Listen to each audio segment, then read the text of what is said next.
do today. We're gonna learn and play, sing a song and pray. That's right. God really loves us.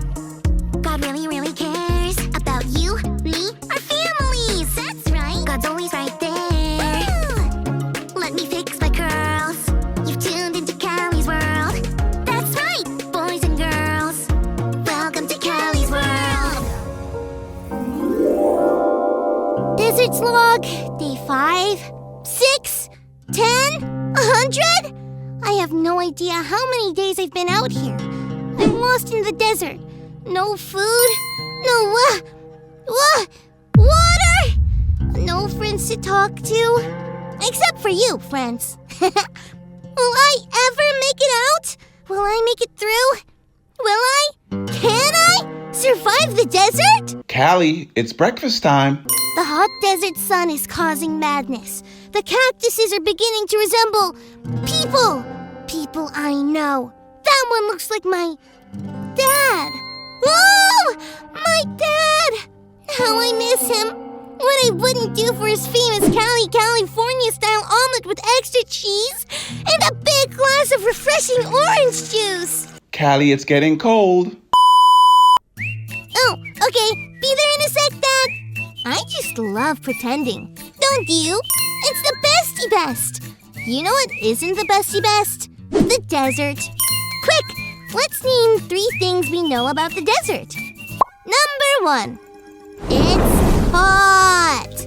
A little heat is cool, but this is too much heat. No trees, no shade, just heat. Number 2. It's dry. Have you ever been thirsty, friends? Like really, really super-duper thirsty? Imagine that, and then add a lot, and you get the desert. My mouth is just dry thinking about it. Number 3. Did I mention it's hot? It's so hot it's worth mentioning twice. It's hot! Callie? Oh, yeah, coming! Friends, I can't think of one good thing about the desert. I wonder, is there any good thing to say about the desert? I'm gonna keep on wondering while I eat breakfast and we check out our Bible story for today.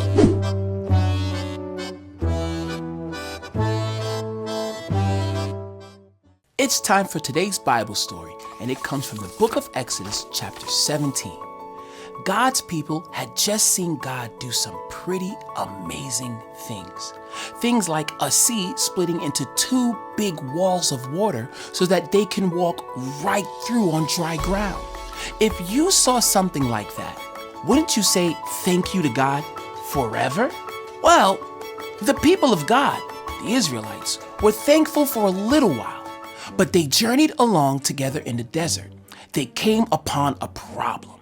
They couldn't find any water for themselves or their animals. This was a big problem.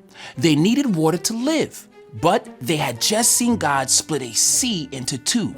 Surely they know that this wasn't a problem, and it wasn't a problem too big for God. But the Israelites had been treated badly in Egypt. For so long, it was hard for them to trust God. So they complained to Moses. They asked why he had brought them out to Egypt just to die of thirst. Moses didn't know what to do. God told Moses, take the same staff that he had used to part the sea and hit a rock with it. When Moses hit the rock, water sprung out, enough for all of them to drink. The journey ahead would come with many ups and downs for the Israelites. But God would never leave them, and God will always give them what they needed. The same is true for us. We have our ups and downs too. But when we face a big problem, we can remember how God took care of the Israelites, and we can choose to be thankful.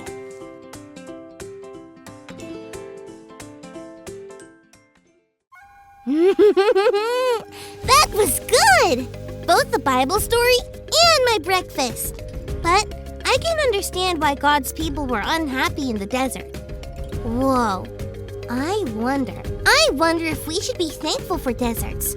I was talking to my dad during breakfast, and he told me that there are good things about the desert too. Can you believe that? So no matter what we think about something, we can always choose to be thankful. Quick, let's list 3 things we can be thankful for from the desert. 1. This guy! This is a kind of fox that only lives in the desert. He is so cute! Look at his ears! Oh my goodness! My dad told me there are lots of animals like this little guy that can only live in the desert. Thank you, desert! 2. Clay is made from the desert soil that contains a bunch of minerals. Minerals are the tiny little things that our bodies need, and some of them can only be found in the desert. Thank you, desert. 3. This guy again. I know we already said it, but he is so cute. Thank you, desert, and thank you, God, for the desert. So, I guess we can choose to be thankful for the desert. That makes me wonder about what else we can choose to be thankful for. I can choose to be thankful for my dad and this delicious breakfast he made. Dad, I'm thankful for you. God gives us so many reasons to be thankful. What are you thankful for? Think about it and remember, we can choose to be thankful. Speaking of which, thanks for learning and growing with me, friends. Bye!